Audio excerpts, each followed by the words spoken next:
Country Checkup with Ian Henneman Sunday afternoons at 4 Eastern on CBC Radio 1. You know the feeling of finding a really good podcast? Or the feeling of someone always being there, like your favorite radio show? Stream CBC Podcasts, CBC Music, and CBC Radio anytime, anywhere. Download the CBC Listen app for... This is CBC News. Good afternoon, I'm Rosanna Hempel. At 12 o'clock, it's 12 in Winnipeg. Sunny today, a high of 17.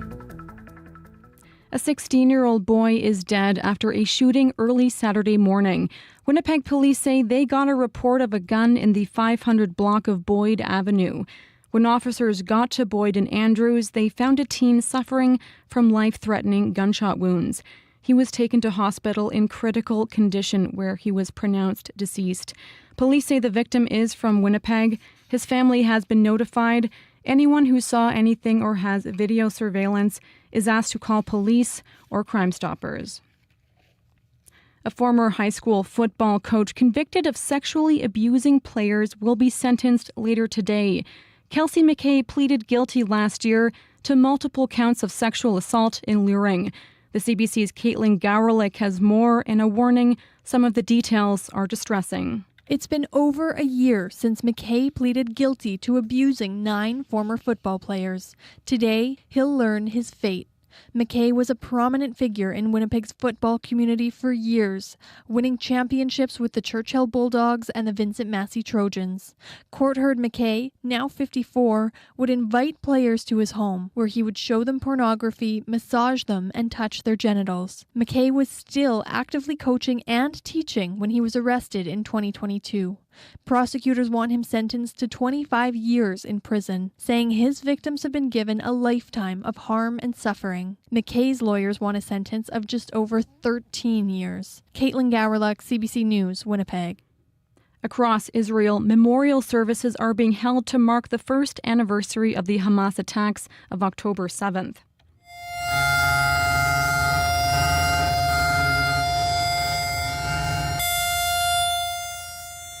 Air raid sirens were sounded earlier today to mark the exact time that the attacks began. They claimed more than 1,200 lives, with another 250 people taken hostage. Here in Canada, Jewish groups throughout the country are also holding memorial events. In Toronto, here is Mikkel Kotler-Wunsch, Israel's special envoy for combating anti-Semitism. We are here to stand together as a people, which is what the Jewish people are, to say, never again will we be massacred, and years later will the world wonder, how could that have happened? Never again for us means never again will we be defenseless. Never again will we wait to be saved. The October 7th attack sparked a devastating response from the Israeli military. It's led to more than 41,000 deaths across Gaza, where it's estimated 60% of all buildings in the territory are now unlivable.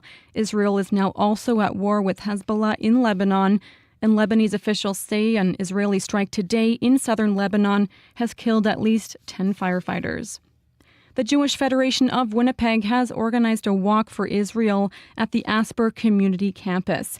Federation CEO Jeff Lieberman says Winnipeg's Jewish community is around 14,000 people. Almost every Jewish person has family or relatives in Israel, and especially the Israelis that live here. Left Israel some, several years ago, some, more recently. And, with the rise of anti-Semitism that's happened, people feel insecure.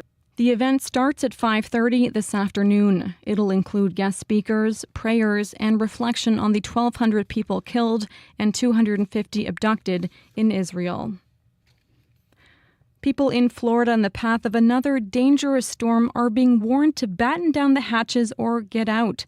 Hurricane Milton is now a Category 5. It's hurtling towards the state as many there are just starting to pick up the pieces left behind by Hurricane Helene. Nicole Williams reports. We're just preparing for the worst. Valerie Newhouse was among dozens of people filling up sandbags at a park in Winter Springs, Florida this weekend, preparing for Milton's arrival. Living in Florida all my life, everything changes really quickly, so got to be prepared. Many along the West Coast are being told to be prepared to leave, as the entire state is gearing up for what could be its biggest evacuation in 7 years. Hurricane Milton is only getting stronger over the Gulf of Mexico as it barrels its way toward heavily populated centers like Tampa and Orlando. This, as many are still recovering from Hurricane Helene, which devastated the coastline and killed at least 230 people across several states less than 2 weeks ago. Milton is expected to make landfall Wednesday. Nicole Williams, CBC News, Toronto. U.S. scientists Gary Ruvkun and Victor Ambrose have been jointly awarded this year's Nobel Prize in Medicine. Was I expecting it this year? No, but it's a lovely thing. They're being honored for their discovery of microRNA, a fundamental principle governing how multicellular organisms grow and live. Later this week, the Nobel Committee will hand out chemistry, physics, and literature awards. The Nobel Peace Prize will be awarded on Friday. And that is the CBC News from Winnipeg. Your next local CBC News is at 12:30.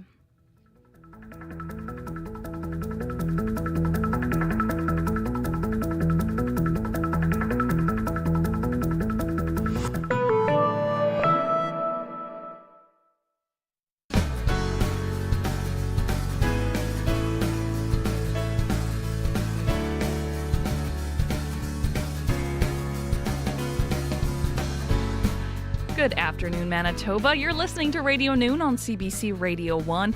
It's Monday, October 7th. My name is Chloe Friesen. I'm filling in for Janet Stewart. Thank you for spending your afternoon with us. Coming up on the show, how the city of Morden is working to manage pet overpopulation in their streets. Stay tuned to learn more about a new spay, neuter, and return pilot program run by the Pembina Valley Humane Society and how you can help.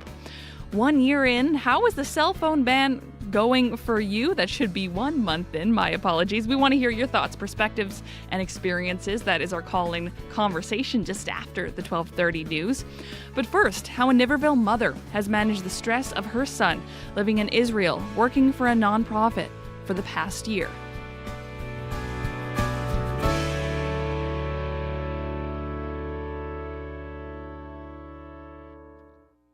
It was 1 year ago today Hamas attacked Israel, and it was 1 year and 1 month ago that Niverville resident Jonah Cornish arrived in Israel to work with a nonprofit organization.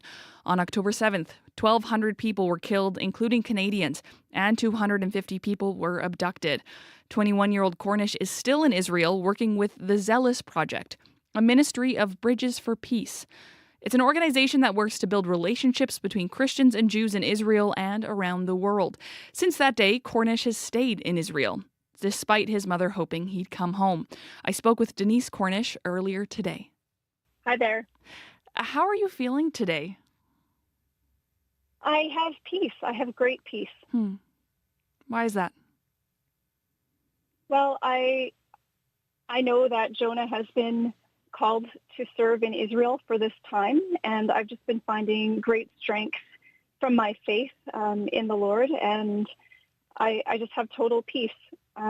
Jonah was there on October 7th last year, a year ago, when we received a text message from him saying that they were hearing the Iron Dome in action, which is the anti-rocket defense system, and he said, hearing Iron Dome in action, but we're all okay, that's all. And so we FaceTimed him immediately, and as we were talking with him kind of in the anxious moments of panic and anticipation, we heard the siren go off again, and he said, Mom, we've got to go to the bomb shelter. And so, the screen started getting all blurry, and we lost connection, and you just kind of gasp and, hold your breath waiting to hear what's going to happen next.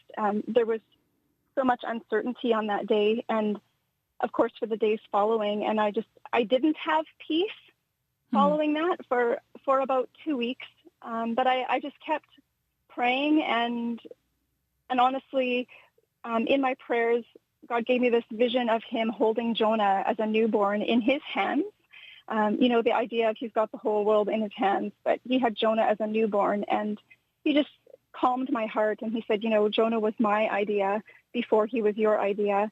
And it was just the sense of, I've got him. He's safe with me and in my hands. And I've had peace since that time.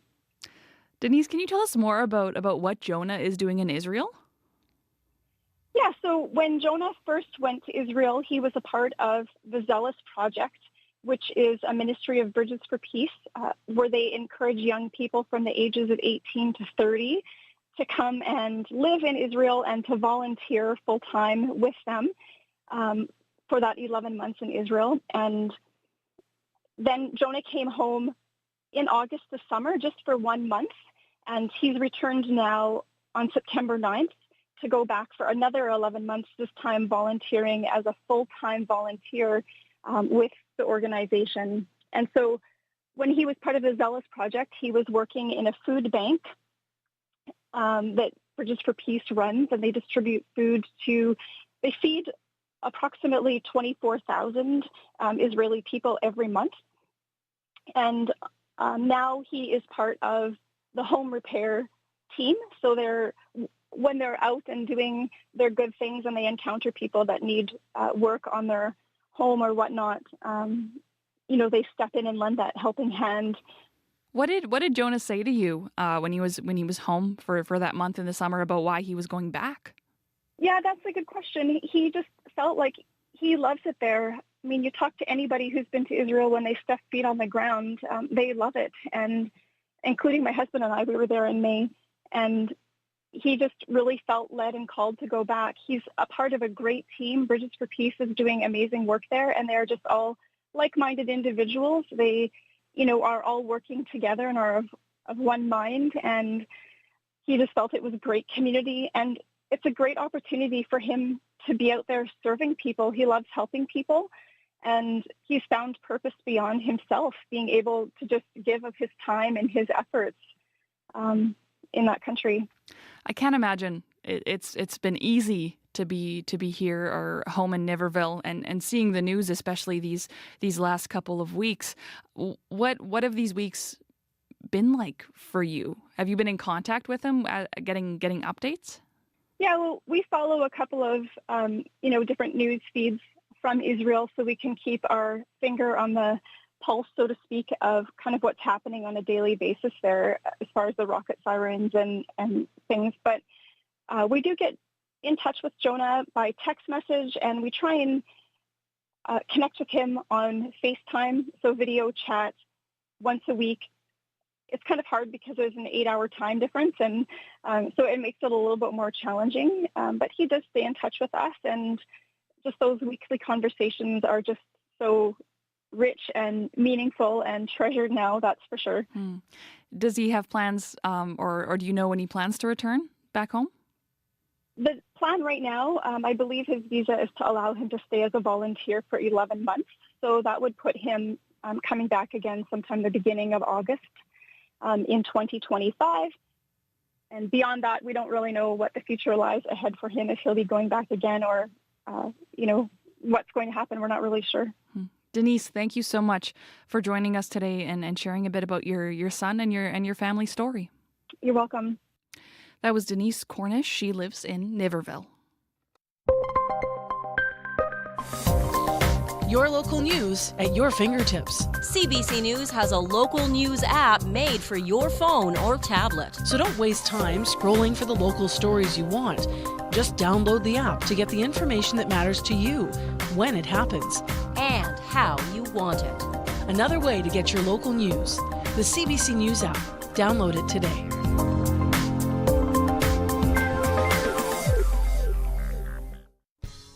Just about 14 minutes after 12 o'clock, you're listening to Radio Noon here on CBC Radio 1, 89.3 FM in Winnipeg, 97.9 FM in Brandon, and everywhere on the CBC Listen app, along with our YouTube live stream. Hello and thank you to the team this afternoon. Dylan Longhurst is our show technician.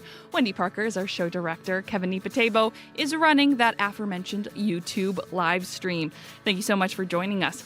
Coming up on the show, it's been a month since cell phones have been banned in K-8 public schools with restricted access for high school students. We're curious, how is it going?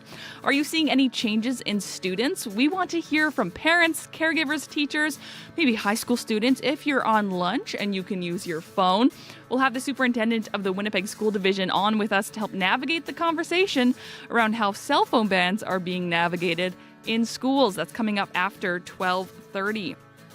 We will also take you to the city of Morden, where a new pilot program is working to reduce the number of stray and feral cats living in that community. That story coming up shortly here. Taking you through the forecast, Brandon, currently sunny skies, a high of 19. Also seeing sunny skies in Dauphin with a high of 17. Much of Manitoba seeing that sun. Thompson, however, up north mainly cloudy, clearing late this afternoon, a high of 10. In Winnipeg, sunny skies are forecasted with a high of 17. Currently at the Forks here in Winnipeg, it is 15 degrees.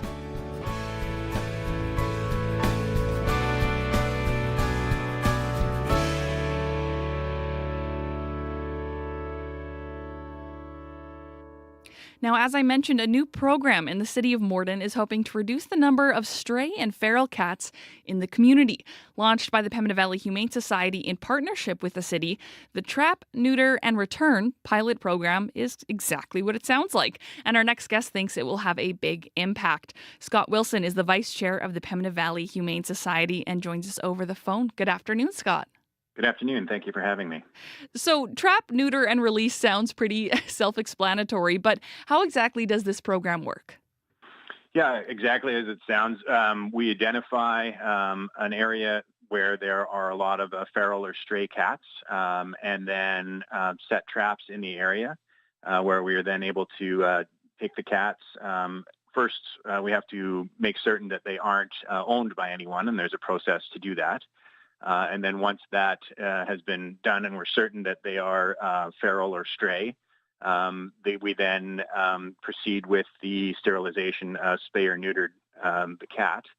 We also vaccinate them at that time and then determine at that point whether we release them back to the area where they came from, whether they're suitable to be adopted, or whether there's a third option, which would be what we call a barn buddies program, where they can be released to a farm. So if they're feral, they go back to where they came from because a feral cat can't be owned. It just doesn't work. But if they're, for example, a young kitten that doesn't know that it's feral yet, then it can be adopted. And if it's sort of semi in between, then we would look to divert it to, like we said, a barn buddies program or somewhere like that. Right, and that's where a cat goes to live in a barn on a farm somewhere in Manitoba. Yeah, Gotcha. and works and is cared for by the property owner, food and water and so forth, but typically lives outside still and also helps with rodent control. Now, why release some of the feral cats back into the community? Some people might think that doesn't sound like you're reducing feral cat numbers, but why is that an important part, the releasing? Yeah, absolutely. I realize it sounds counterintuitive, but there's several reasons for it. The main reason is that cats are territorial, like many species of animals. And so if there's a vacuum that's created by removing cats from the area, then they will be, other cats will move into the area, ones that haven't been spayed or neutered. And so by returning a cat that has been spayed or neutered, that cat will now be in the area, but will not be producing more cats. And there are other advantages that come to having a cat spayed or neutered as well. And that's that cats, when, like many species, when they are looking to reproduce, engage in unusual behavior. And cats specifically, they make a lot of noise. Yowling would be the name for it. And they'll also mark the areas. So it can lead to noise issues and property damage. So if you now have a cat in the area that is sterilized, it will reduce a lot of that as well and prevent a non-sterilized cat from moving in. And many of these cats are also what we sort of are calling community owned. So in the sense that they aren't specifically owned by anyone, but there are people who are putting out food or water for them or sort of keeping an eye on them. And so they're still being cared for without specifically being owned. So if they're returned to that community, they'll still be able to live a relatively safe and healthy life without causing any issues and without reproducing, which I'm not, your listeners may not be aware, but cats can reproduce multiple times in a year. And if you have multiple cats reproducing multiple times, the growth factor is exponential. So if we can sort of stop that and just prevent the situation from getting out of hand, then that's what we want to do. Scott, what's the feral cat population like in Morden currently? How would you describe it? It's very high. Yeah, it's a significant issue. As it is also in the town of Winkler, which would certainly be another place that we would probably like to roll this out. So yeah, it's a significant problem. And in addition to property damage, as we mentioned, there's also the risk of disease transmission to domestic cats. And there's, it can be issues with traffic. If a cat runs into the road and you swerve to avoid, it can cause an accident. So it's definitely a big problem, and one that we want to reduce. And I should add, too, that the goal of the program is to reduce the number of intakes, both at Animal Services in Morden and within our facility, which will reduce the burden on the taxpayer, because that's ultimately who is having to pay the bill for what's happening once the cat arrives at Animal Services. Now, this is a method that's used in other cities and communities in Manitoba. Why has Morden and the Pembina Valley Humane Society only started this now? For us, we're a pretty small shelter that's sort of a bunch of volunteers that are just trying to do their best sort of thing. So we really were not in a position where we could even roll out a program like this over the last few years, but our shelter has grown, and the support that we have from the volunteers has grown as well. And it also, as I'm sure you can imagine, took a bit of convincing of the Morden Town Council as well that this was a good idea. It sounds completely counterintuitive when you explain it to someone for the first time. But with the tremendous, we're extremely grateful for the support that we received from the Town Council. They gave us a $3,000 operating grant, or $3,000 grant for this over and above our operating grant, and we're putting some of our operating dollars towards it as well. And so far it's gone well. Yeah, tell me about that. It's been running for a couple weeks now. What has the impact been so far?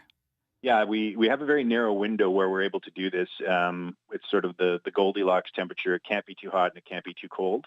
And so far we have trapped a couple of cats, female cats who also had kittens.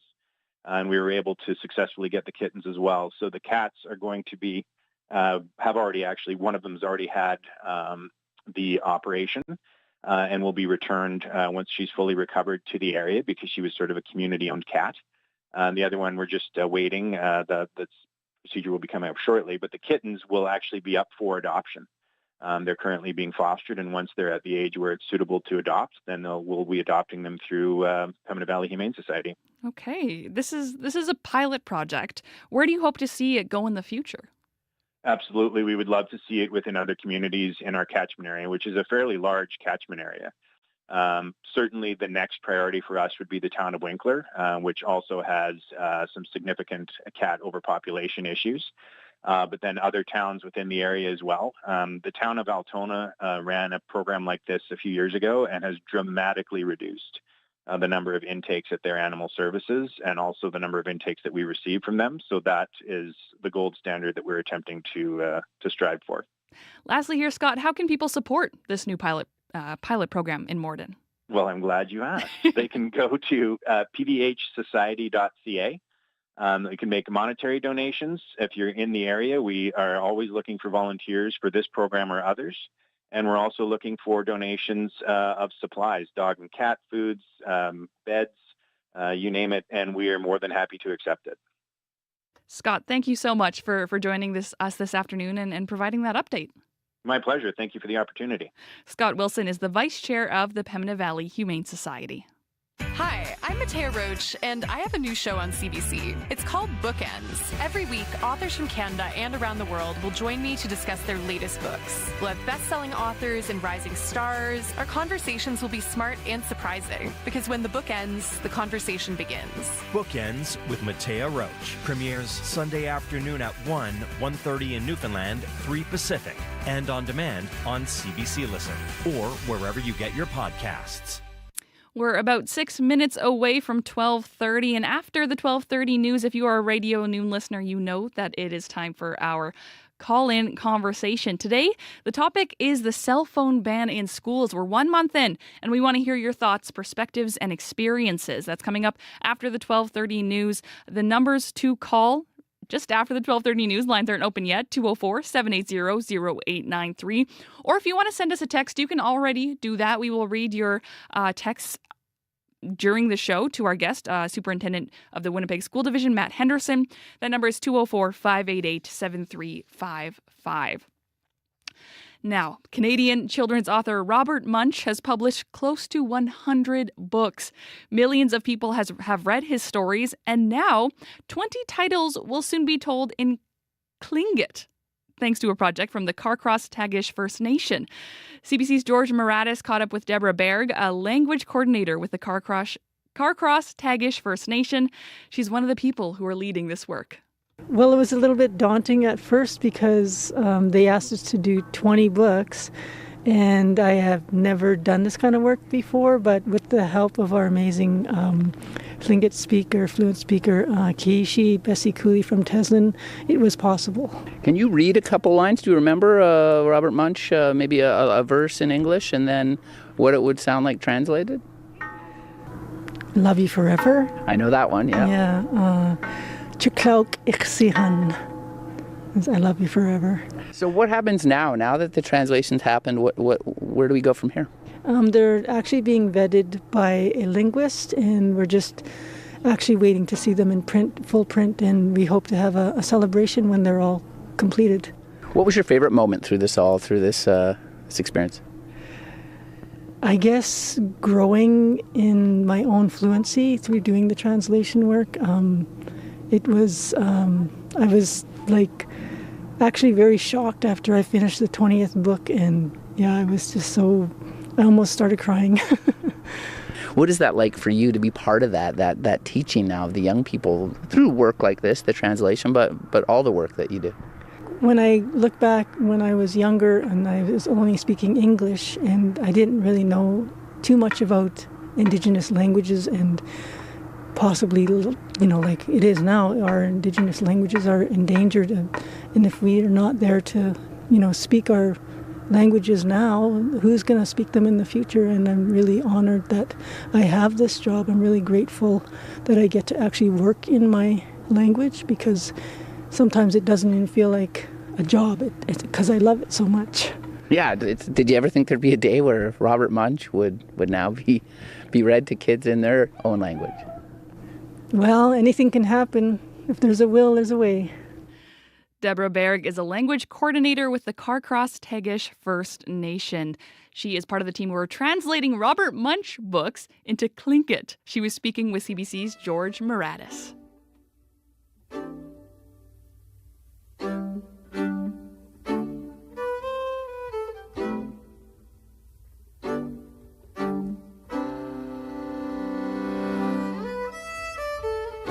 Taken by the lightning, one in a million, one in a million. She found a higher calling, one in a million. She had a pipe dream, living in a song till it hit mainstream. FM radio and a cover of a magazine.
She said, I will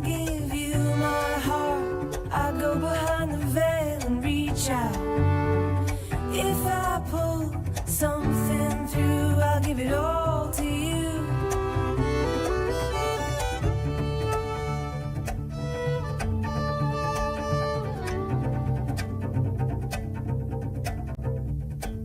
Everything I've got, everything I've got.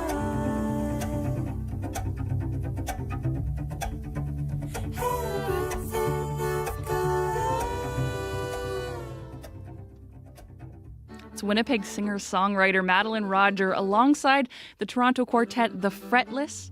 That song is called Pipe Dream, one of my favorites right now. And they're coming to Winnipeg on Thanksgiving, actually, at the West End Cultural Centre. Thanks for tuning in. Lots still to come. But first, your CBC local news.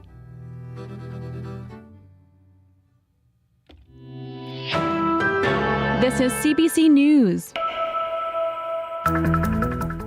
Good afternoon, I'm Rosanna Hempel. At 12:30, it's 15 in Winnipeg. Sunny today, a high of 17.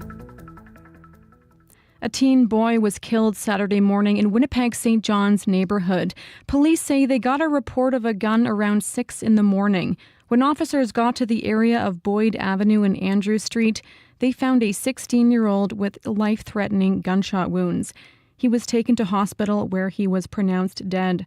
Anyone with information or video surveillance is asked to contact the Homicide Unit or Crime Stoppers. A former high school football coach convicted of sexually abusing players will be sentenced later today. Kelsey McKay pleaded guilty last year to multiple counts of sexual assault and luring. The CBC's Caitlin Gowrlick has more, and a warning: some of the details are distressing. It's been over a year since McKay pleaded guilty to abusing 9 former football players. Today, he'll learn his fate. McKay was a prominent figure in Winnipeg's football community for years, winning championships with the Churchill Bulldogs and the Vincent Massey Trojans. Court heard McKay, now 54, would invite players to his home, where he would show them pornography, massage them, and touch their genitals. McKay was still actively coaching and teaching when he was arrested in 2022.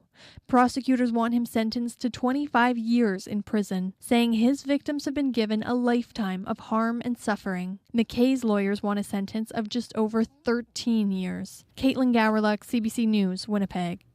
Prime Minister Justin Trudeau says his thoughts are with all Israelis and Jewish people as the world marks 1 year since Hamas's deadly attacks on Israel. In a statement, Trudeau says Hamas is responsible for setting the region down a path of war and violence. He also condemns Hezbollah and Iran for further instability.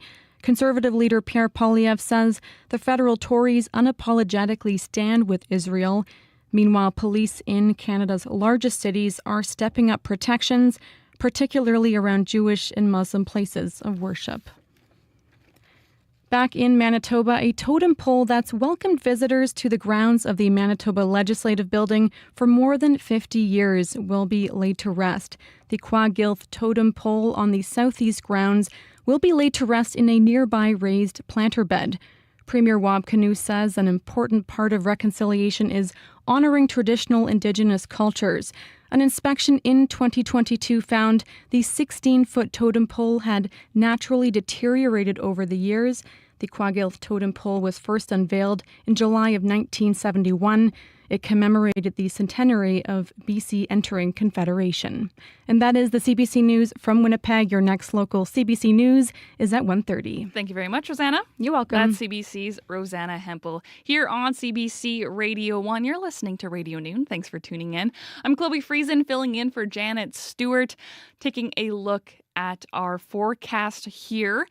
Brandon, currently 15 degrees. You're looking at sunny skies and a high of 19. It is sunny across most of the province with some cloudy skies in the northern parts of Manitoba. Dauphin, sunny skies, high of 17. Currently 15 degrees for you folks in Dauphin. 6 right now in Thompson, so a little bit cooler up north. Today looking at mainly cloudy skies for Thompson, clearing late this afternoon with a high of 10. Right now in Winnipeg at the Forks, it is 15 degrees. Sunny skies, almost actually at our high of 17 already. Into Winnipeg tonight, we are looking at clear skies, a low of +3, so not looking at a chance of frost quite yet. Tomorrow, mainly sunny skies, wind becoming southeast 20 late in the afternoon, a high of 18. And then Wednesday, we're looking at sunny skies and a high of 23 into Thursday. I should mention this because we're looking at a high of 24 for Thursday. So we are getting into a bit of a warmer fall period here this week. We will hear more from CBC's Riley Laychuk later this afternoon on Up to Speed, which starts at 3 o'clock. Thanks for tuning in to Up to Speed. Now, it's been a month since cell phones have been banned in Manitoba schools. The outright ban applies to students in kindergarten to grade 8, where high school students are restricted from using their devices during class, but they can use them during breaks and at lunch.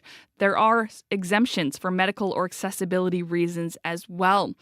We've been talking a lot about this, especially in the lead up to this cell phone ban. We want to hear from you now that it's in effect. How is the cell phone ban going for you? Are you a student or a teacher dealing with the new phone ban? Maybe you're a parent or a caregiver. Have you seen any changes in your kids since the cell phone ban? Are they more focused? Or maybe they're just not happy? You can call us at 204-780-0893. That line is now open. 204-780-0893, or you can send us a text. We will read it for you. 204-588-7355 is our text line. Joining us now is Matt Henderson. He's the superintendent of the Winnipeg School Division, which is the province's largest division. Hello, Mr. Henderson. Good afternoon. Good afternoon. My first question is very simple. How's it going? In general, we've had an awesome start, and I would say with mobile devices, most of the feedback that I get is really, really positive from families, from learners, and from teachers and folks who are working in our schools. So it's still early days, but I would say for a lot of folks, there haven't been big changes because most of our schools their practice was to not have cell phones visible or in the classroom. So for lots of learners, this hasn't been a huge impact. Now, when we spoke with you last month, the concern was about how to enforce the ban because there's no strict rules or regulations across the entire province. It's up to the division. It's up to the schools. How are you feeling now about how it's being enacted in the division? Yeah, I mean, and it's school by school. Interestingly enough, I had a classroom of grade 9 learners from Hugh John Macdonald come to my office the other day because they wanted to talk about some things from their perspective, and they were talking about how because they're a grade 7 to 9 school that the whole school just decided to not have cell phones even for the grade 9s, and they thought this was unfair. But their teachers were being pretty or sticking to the provincial guidelines, and so it's not really we don't want to make this punitive. We don't want to be chasing people around. It's just about having expectations, and then there's always time for quiet conversations for folks who want to push back against those expectations. But for the most part, our learners, all 32,000 of them, seem to be managing it well. What do you say to a group of grade 9 students who come into your office and talk about it's feeling unfair that their entire school has the ban and they're in grade 9? Oh, I love it. And their teacher, Adam, was amazing because they did some real deep thinking about it and some rich writing.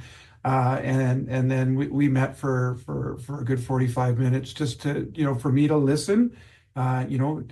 Teaching is listening is what we always say, to listen to their concerns. And they had incredible ideas. And I pushed back a little bit to say, well, have you thought about this? What about this?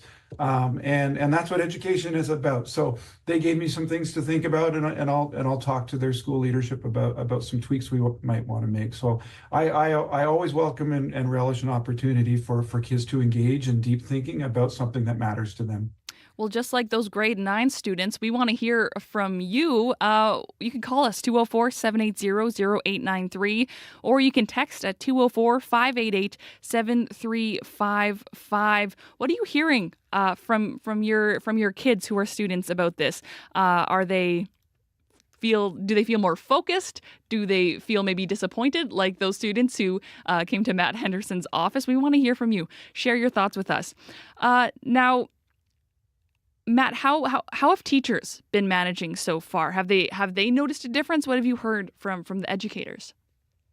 Like I said before, most educators, had some sort of policy as kids would come into their rooms. Some would have sort of what you might call a phone hotel that may have been instituted in the past that they're still instituting, but for the most part, it's just really about teaching expectations.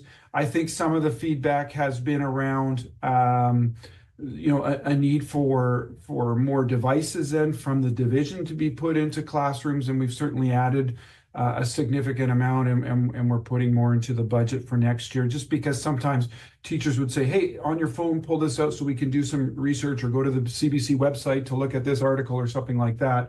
And so we have to address that to make sure that we have enough access and technology for learners, and we're serious about that, and our board is serious about that. But we haven't had any significant disruption to the actual teaching in classrooms because of a lack of cell phones. In fact, I would say that it has actually provided more focus. From what you've heard so far, which cohort of students are you hearing from the most? Is it the kids who can't bring phones to school at all, the K-8, or is it, as you mentioned, some high school kids who have them but have restricted access? Well, I think our senior year's learners, grade 9 to 12, it's always been the expectation that, keep them away during class, and, at break or on your spare, you can use them. But for our concern, I think, as Winnipeg School Division, and I think just in the province of Manitoba, has been around early adolescence, so that grade 6, 7, 8, even into grade 9, where a lot of the peer-reviewed research is suggesting where the apps themselves, it's not the phone necessarily, that's the thing, it's the apps that are made to be addictive, that it's at that age where things can become really harmful. And so we've seen some real benefit to limiting the impact of these intentionally addictive apps to learners, and where they might send learners might send messages to another learner that might be hurtful, and they're just not necessarily, their brains haven't developed to understand what the consequences of those are, and that's up to us as public education to teach about how we interact both in person and online. But we're just really focused on in that early adolescent stage, how do we promote really healthy face-to-face interactions, so that we have really healthy societies moving forward. Now give us a call. You're listening to Radio Noon. This is our call-in conversation. We are talking about the cell phone ban in Manitoba. We are 1 month in. What do you think of it? How is it affecting your family? You can call us at 204-780-0893. It's 204-780-0893, or you can text us at 204-588-7355. Has this changed anything in your family? What are you hearing your kids say? Are you an educator who maybe has some thoughts on this? You can give us a call or text us. Now, Matt, we received a call from a listener this morning who had a question. He sent this directed to you. It says, "Hello, Matt. My name is Kirby, and I'm a person with disabilities. Students with a disability are the ones who know best what they need to as far as adaptations." He continues to say, "As a vision-impaired student without a personal EA, I would use my phone camera. As a neurodivergent student, I also wear noise-canceling earbuds with music while I work, which helps me to concentrate." The question is, would you support my need for a cell phone and earbuds? Matt, how do you respond to that? How do you ban cell phones while still supporting the students who also need it for various reasons? Yeah, absolutely. And in Winnipeg School Division, we operate at sort of one student at a time, right? One family at a time, to be able to say what are the needs, what are the gifts that a particular child has, and to be able to say, oh, okay, this is something that is actually supporting learning, and to be able to work with the family. And so that's been something ongoing for decades, but it's certainly been something in the last month that schools and school principals have been dealing with really well and effectively one-on-one with families. So we know that there are gray areas, and we know that there will always be opportunities for discussions about how to support specific learners in the classroom. So always open to those conversations. Now we have a call on the line from Renata. Renata, you have some thoughts to share about how this cell phone ban is affecting your own kids. Hello. Hi there. I just wanted to share, I have a student in junior high, and she doesn't use the phone, of course. She's in the Winnipeg School Division, and I asked her about it, at the beginning of the school year, and she said it didn't really make that big of a difference because they were already used to not having the phones, for the most of the time. I guess there would be, some access, like maybe during lunch hour or whatever, but it didn't seem to be too big of a problem for her. I'd say the only thing from my end was I had to, I guess, just bring down the expectations of being able to reach my daughter, all day, anytime, for the most part, to be able to know, okay, she's at school and I won't be able to reach her until later.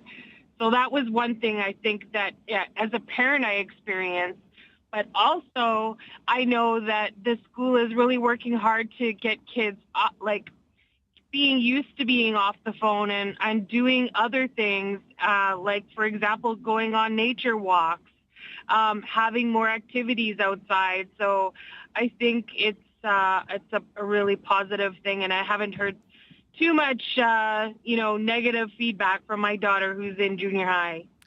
Renata, can I ask, does your daughter have a cell phone?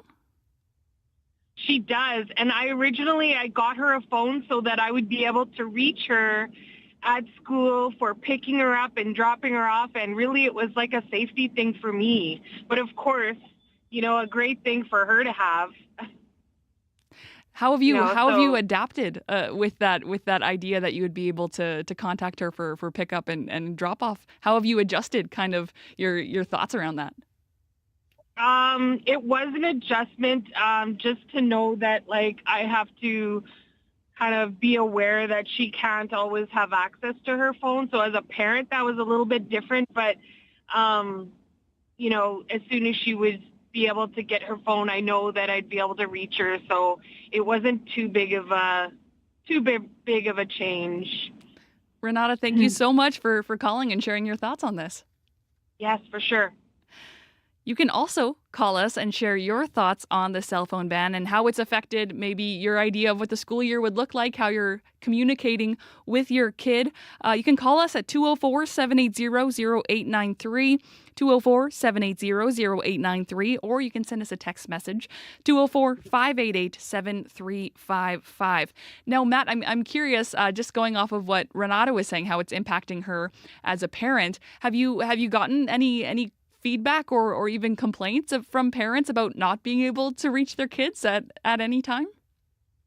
No, I appreciate Renata saying it's impact her, right? And she's had to do some learning in that, and our schools have always been accessible for parents to call at any time to check on their children, and that's still the case now, where if a parent needs to get a hold of their child, they can call the school.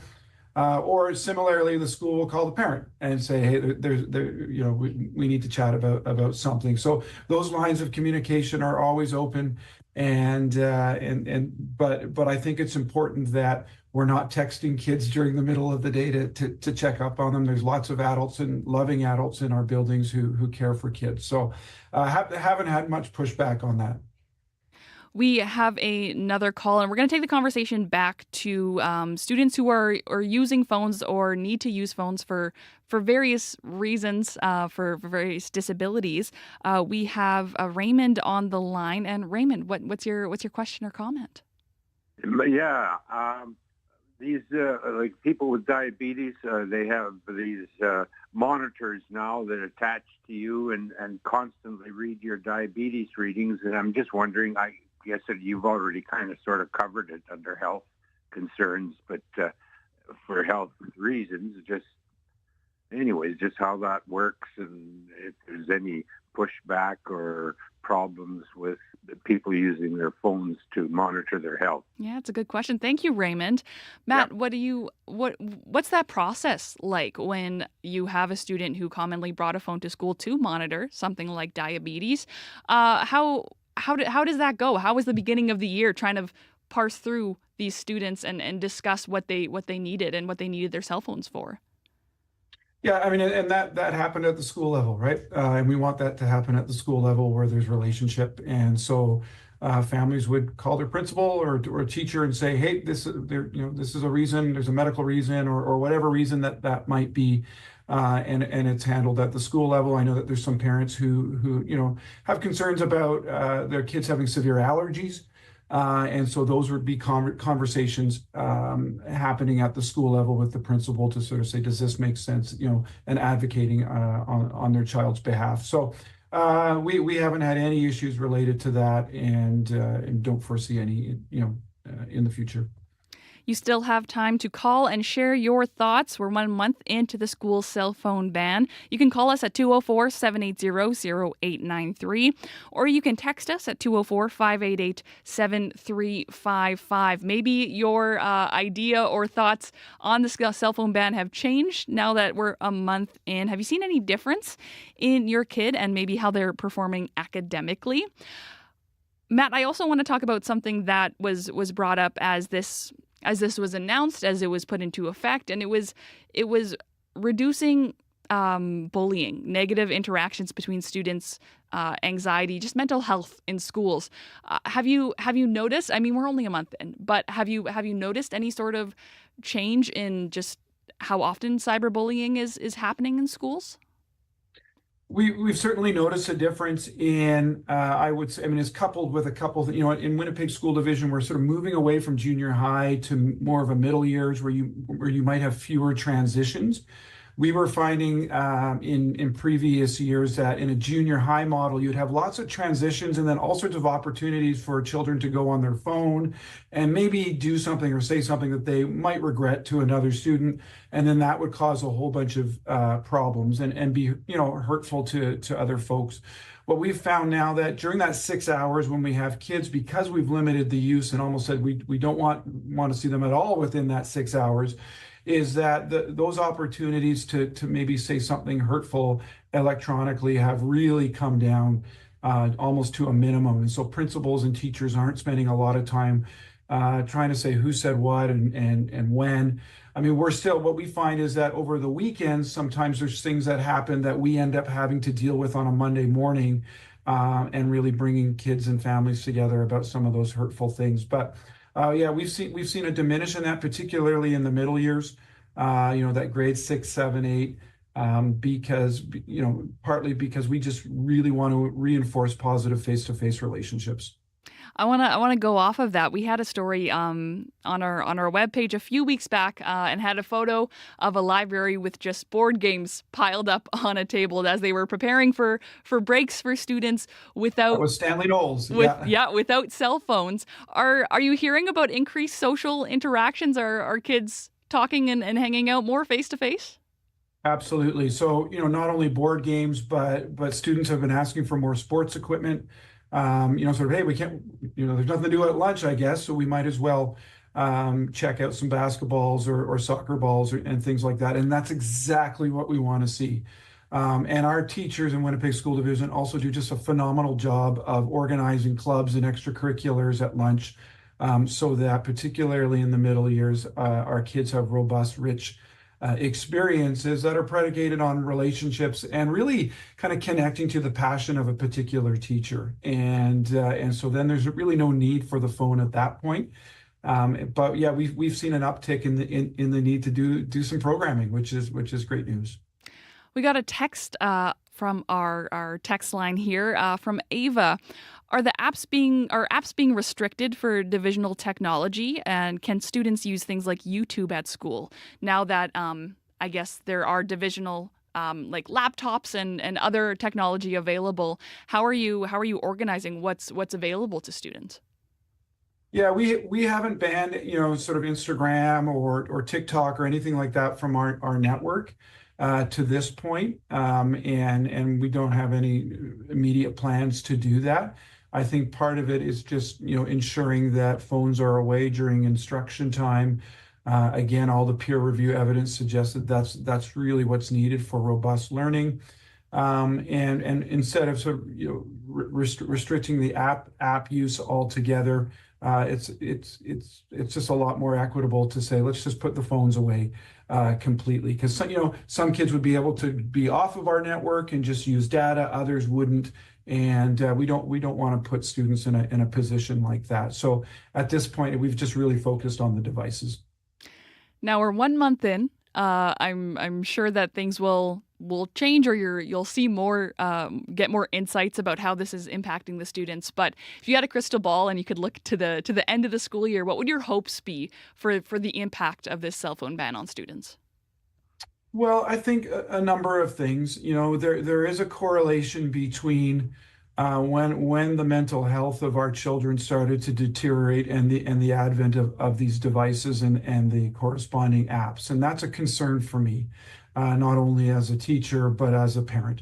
And so what I would really be hopeful for is that we're able to really improve the mental health of our children. They're precious. We love them. And we want to be able to say, hey, we want you to have good relationships. We want you to be healthy. We want you to be engaged in positive things that matter. And it's not screen-based. And so my hope is by the end of June that we were able to really, through our metrics and the way that we kind of connect to student voice, that we're able to see some improvements there. And then maybe keep improving and keep tweaking how we design powerful experiences for kids to engage in significant ideas, but also in deep relationships. Well, Matt, thank you so much for joining us this afternoon for our call-in conversation. Our time is unfortunately up, but I really appreciate it. Thank you so much. Matt Henderson is the superintendent of the Winnipeg School Division, and thank you to everyone who called and texted this afternoon. Still lots of great radio programming to come here on CBC Radio 1 starting at 3 o'clock. It's Up to Speed with Faith Fundal, who joins me now in the studio for a little look ahead. Chloe Friesen, you were talking about cell phones and the ban, something that folks are talking about, something that I know folks will and have been talking about. Did you get a chance to look outside the night sky last night? No, but I got serious FOMO from seeing all the photos on Instagram and Facebook. It's beautiful. People are seeing red, literally, and green and yellows because of the Aurora Borealis. It's flexing its muscles. There are many folks all around the province who saw, unlike you or me. Yeah. But we'll hear from one of the folks who did see and runs the Facebook group for all the other people who will give you and I FOMO. Yep. Stay tuned for that conversation. Also, how Canada's surcharge on electric vehicles from China will impact consumers here. The CBC's Lisa Xing has been looking into the story, and we'll hear from her still to come. Faith, I think we need to take a little road trip out of the city and look up for a few hours, try to catch some northern lights. The guest that we're going to hear from, and this is how I got even more FOMO. Okay. It's Aurora chasing easy mode. Easy mode. Easy mode. That's what he says. So there's no excuse for you or me to not see it. All right. And there will be more chances. Okay. Yep. Looking forward to it. Thanks, Faith. Thank you. That's host of Up to Speed, Faith Fundal. Make sure you tune in for that show. Runs from 3 till 6 p.m. right here on CBC Radio 1, 89.3 FM, 990 AM, everywhere on your CBC Listen app. Thank you so much for tuning in to Radio Noon this afternoon. I'm Chloe Friesen, filling in for Janet Stewart. Dylan Longhurst is our show technician this afternoon. Wendy Parker, our lovely director, and Kevin Ipatebo has made everything just look so beautiful on the YouTube live stream. If you haven't tried listening through the YouTube live stream, I really recommend it. Just search for CBC Manitoba. Coming up next on CBC Radio 1 is The Next Chapter. Thanks for listening and have a great afternoon.